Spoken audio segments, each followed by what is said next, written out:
मु भी स्पष्ट भाव में कहूँ तांकर दम अच्छी तो इंडिपेंडेंटली लड़तु मु भी एगेन्स्ट ठिया देखा केते वोट पाउछंती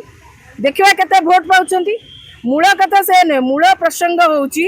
जे से जहाँ को बायाणी कहते ना से महिला ना हूँ कुंतला कुंतला देवी जड़े लड़ुआ नेत्री तांको बायाणी केमती कहले कौन सी मृत व्यक्ति उपरे आपण एभली अपशब्द व्यवहार करें ना यह एक धर्तव्य अपराध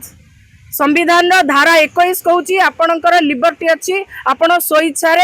निज पसंद युवक को कि युवती को बाहा पारे एक कथा कौन बुझी ना मूल कथा हूँ आपणकर रिसेंटली आपणकर मंत्री कहले पृथ्वीराज हरिचंदन कहले जे कौन व्यक्ति जे जेते प्रभावशाली हेले मध्य जदि सामाजिक गणमाध्यम रे कौन अपशब्द कहिबे बा लेखिबे तांको विरुद्ध रे दृढ़ कार्यानुष्ठान ग्रहण करा